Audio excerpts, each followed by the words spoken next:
Salut tout le monde, c'est Viren57 et on se retrouve pour une nouvelle vidéo sur le choc des champions. Aujourd'hui au programme 3 matchs. Et je vais vous expliquer ça tout de suite pourquoi. L'OL affrontera Liverpool, Manchester United affrontera Monaco et Valence affrontera la Juventus. Je vais vous expliquer pourquoi je vais faire 3 matchs dans cette vidéo. Parce que pendant un mois, on va changer complètement la formule, la chaîne, on va utiliser un nouveau mode de prise de vue.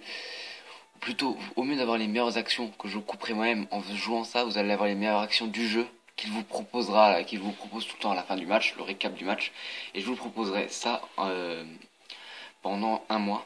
Et au bout du mois, je vérifierai si les retours que j'ai. Si vous trouvez que c'est bien, je garde. C'est la manière de prendre des vidéos comme ça. Si vous n'aimez pas, on va retourner à l'ancienne méthode.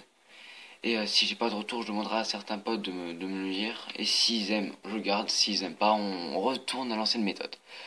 Donc l'équipe que je vais mettre, ça sera une équipe à peu remaniée. J'ai envie de mettre mon ami Clément Grenier. Georges Lin. Bon, j'ai pas vraiment besoin de gardien remplaçant.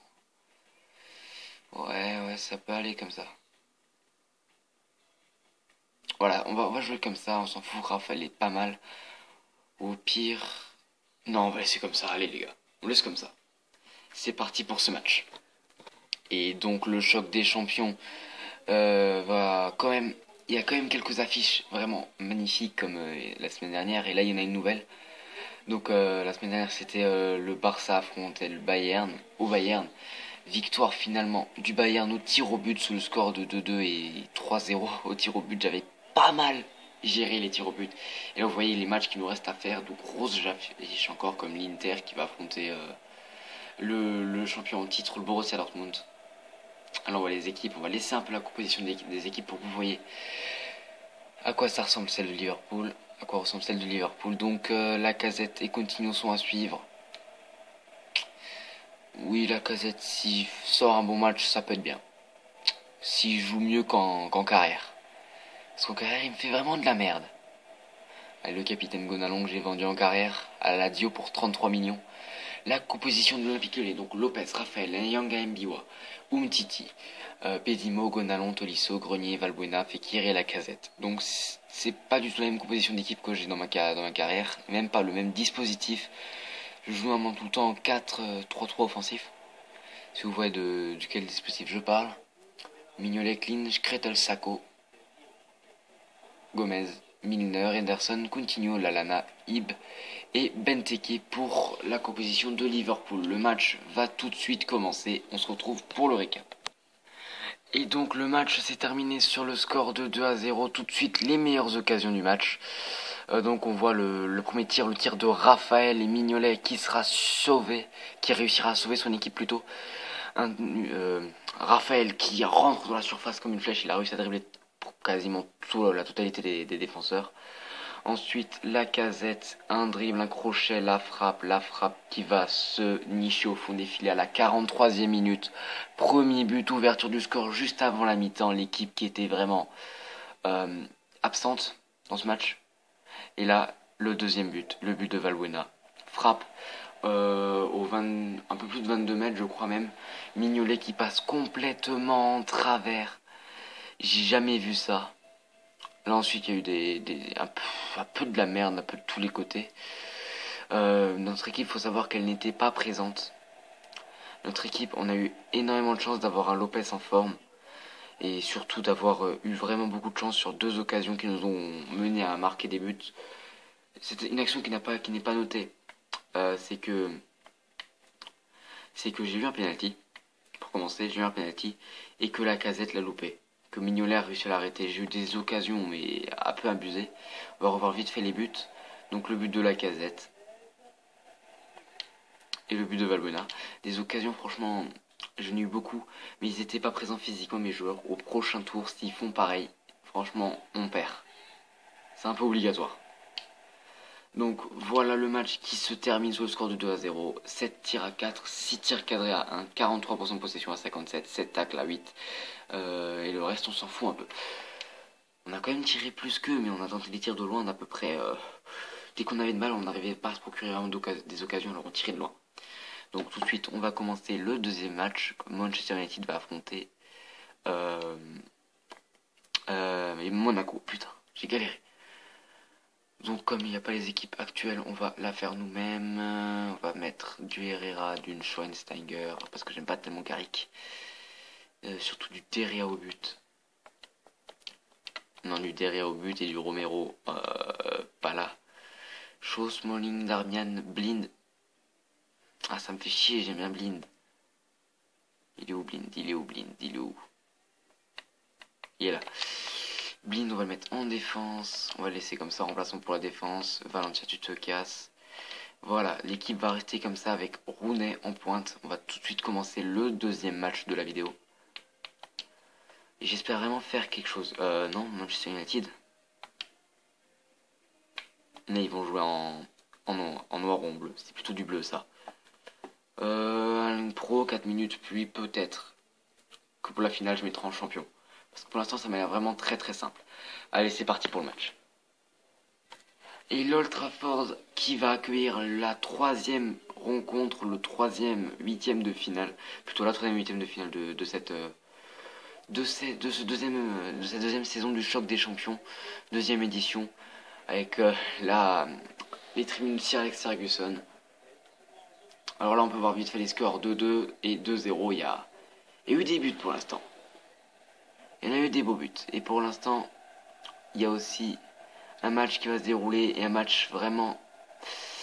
On va dire que l'affiche n'est pas très équilibrée. Hein. United est beaucoup plus fort que Monaco, mais Monaco, ils peuvent quand même réussir à faire un beau match. C'est moi qui vais jouer Manchester United. Ils peuvent faire un bon match. Hein. Donc Derrea, Darmian, Smalling, Rojo, Shaw, Schneiderlin, Schweinsteiger, Mata, Herrera, Depay et Rooney en pointe. Depay sur le côté gauche et Mata sur le côté droit.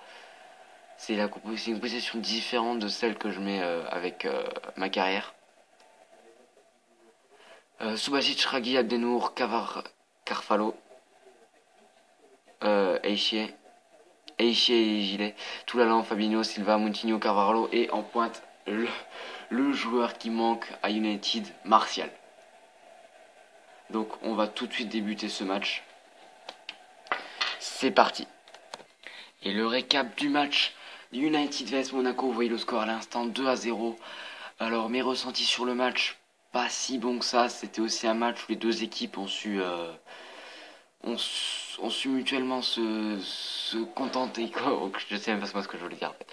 En fait, si vous voulez, les deux équipes ont su attaquer. Les deux équipes ont su poser des problèmes à la défense adverse. Mais il y a eu un gros problème aux fonctions de Monaco. Ils n'avaient absolument aucune finition. Et ils loupaient quasiment tous leurs tirs. Alors nous on a eu de tout. Nous on a eu un penalty, on a eu des coups francs tirés, des coups francs où je sais pas comment j'avais pu les louper.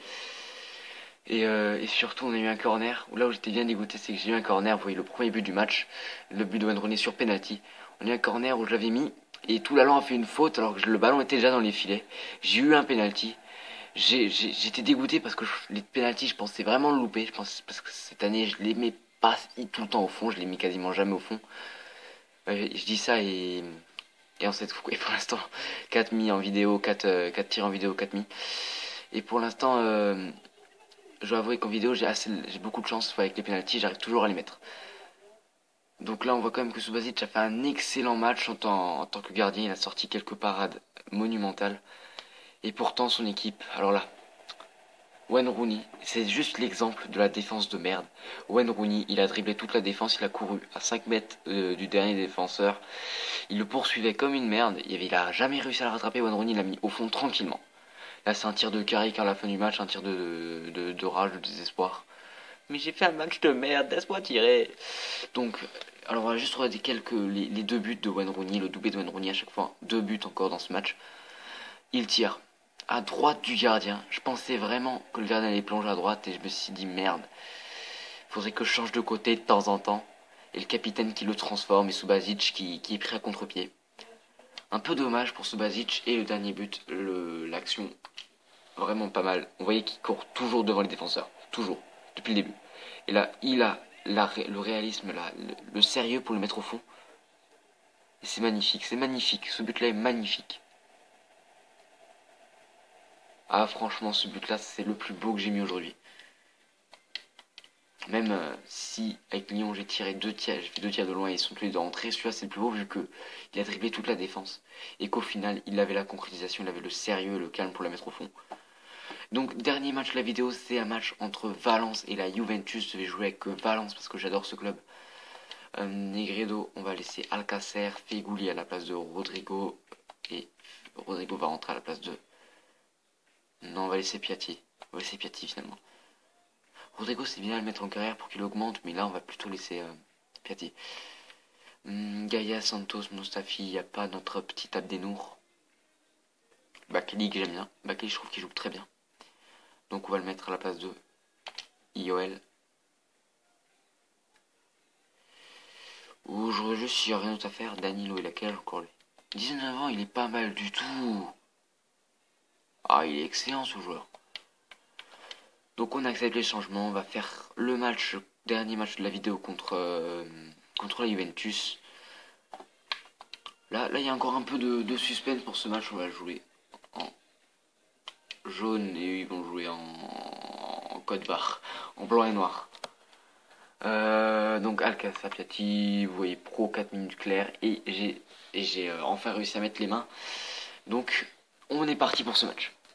Et les Stadio Mastella qui accueillent le dernier match, je sais que la caméra elle est un peu trop claire, qu'on voit pas bien les logos, mais c'est pas grave, il n'y a plus qu'un match, il n'y a plus qu'environ 5 minutes de vidéo. Et là on va vite fait voir les compositions des deux équipes. Le Stadio Mastella qui est rempli, et là on voit bientôt. Donc je pense que les huitièmes de finale, ils suivront simplement, ça sera Dortmund, ça sera Bayern-Lyon. Là, ça va être très dur. Je vais prendre Lyon, mais ça va être hyper dur. Et ça sera United, peut-être Valence, si je fais un très très bon match. Genre Luigi Buffon. En fait, mon équipe préférée en Italie, c'est l'Inter. J'ai toujours aimé l'Inter. Et la Juventus, je vois qu'ils sont pas mal quand même. Donc, la composition de Valence avec Ryan au but. J'ai pas mis Alves. Et ça me fait chier. J'ai pas vu ça. Santos, Mustafi, Bargan, Gaia, Fuego, Gomez, Parejo, Feghouli, Alcacer, Piatti. Alcacer en pointe. Les deux maillots là sont pas mal. Et la position de la Juventus, Buffon, Leichteiner, Bonucci, Chiellini, Evra, Marquisio, Pogba, Tourado, Paera, Mandzukic et Morata. Alors là, ils ont une putain d'attaque, ça va être hyper dur. Avec Mandzukic, avec Chiellini, avec Mandzukic et Morata. Une défense avec Chiellini et Evra, Buccioni et Leichteiner, ça va être aussi dur à contrer. Mais j'ai confiance, c'est parti pour ce match. Et donc c'est la fin du match, victoire finale de la Juventus 1-0 et dans ce match-là, il y a eu de tout. Il y a eu surtout de la merde et il y a eu de tout. Donc quelques minutes après le coup d'envoi, je m'énerve un peu, je tacle avec Gomez et résultat, le petit résultat tranquille, un carton rouge. Alors là franchement, le carton rouge est totalement mérité mais... Ils m'ont quand même poussé à bout. Ensuite, là, premier tir quasiment pour la Juventus. Mandzukic qui se retrouve dans la surface tranquille. Il tire, il cadre. Le gardien qui n'arrive pas à récupérer la balle. Et ça va au fond des filets. Après, s'ensuit des occasions de la Juventus que Ryan n'arrivera toujours à arrêter. C'était un bon match pour ce gardien. Même un penalty à un moment et Mandzukic le loupe complètement. Un peu dégoûté pour Mandzukic. Mais pour notre équipe, je dois dire qu'il n'y a pas vraiment eu d'occasion. À part peut-être un coup franc. Je crois même pas ce qu'il m'a montré à la fin, et bon. À part peut-être un coup franc, on va juste revoir le but. Si vous voulez bien revoir le but Mandzukic, voilà. Donc le centre, les petites passes comme ça à la surface, c'était génial. Et là, on voit très bien la petite... C'était pas une reprise de volée, mais bon, c'était vraiment magnifique ce qu'il a fait. Le gardien qui passe totalement au travers et ça finit au fond des filets. La Juventus donc qui accède à la suite du championnat. Non, j'ai déjà regardé un récap du match. Donc on va regarder ça, 5 tirs quand même pour Valence à 2, mais non, les tirs c'était des tirs de loin. Comme je vous l'ai dit avec Lyon, c'était des tirs de loin. C'est par exemple avec Feghouli, j'ai fait un tir de loin, il a complètement loupé. Et c'est à ce moment-là où je me suis dit dire, Feghouli, il marque contre Lyon, mais dès qu'il est contre une autre équipe, il fait et que c'est moi qui vais aux commandes, s'il en a rien à foutre, il le loupe. Donc, 6 fautes à 3, putain. C'est vrai que j'ai eu beaucoup de fautes, mais bon. Je savez que j'ai jamais vu un match avec autant de fautes de mon adversaire. Donc on voit déjà les matchs qui ont été joués. Donc le Bayern qui a gagné 2-2 à domicile contre le Barça grâce au tir au but 3-0. Ensuite Lyon qui a gagné 2-0 face à Liverpool, 2-0 aussi pour United face à Monaco, 1-0 pour la Juventus face à Valence. La prochaine vidéo nous offrira 2 rencontres et pas 3 entre l'Inter et Dortmund et le PSG et le Real de Madrid. 2 gros matchs. Et ensuite, la troisième vidéo, ça sera mercredi ou jeudi, où il y aura les dernières huitièmes de finale. Ça sera entre Lisbonne et l'Atlético et Bayer Leverkusen et Tottenham Hotspurs. Donc, est-ce qu'il y a quelque chose à dire? Alors ça, il n'y a rien. Bargan. Donc Valence. Le club a confirmé l'indisponibilité de Bargan pour environ 2 mois afin de se remettre de sa blessure, déchirement iso-jambier. Ouais, mais en fait, je m'en fous vu que vous êtes plus dedans, vous savez. Donc je pense que j'ai un peu tout dit pour l'instant les buteurs. Il n'y a pas vraiment de buteur à part Rooney qui a mis un doublé. Donc je vous ai déjà dit les matchs qui auront la semaine prochaine. N'hésitez pas à liker la vidéo, à vous abonner à la chaîne si ce n'est pas encore fait pour suivre les prochaines rencontres, à partager cette vidéo et pourquoi pas aller regarder ma page Facebook qui a été créée depuis peu, Verine57 TV comme le nom de ma chaîne en fait, où il y aura les informations de temps en temps. Une fois par, je mets environ un truc par jour sur ou MDLS ou la chaîne principale qui est Verine57 TV. Moi je vous dis à la prochaine pour une nouvelle vidéo. À plus.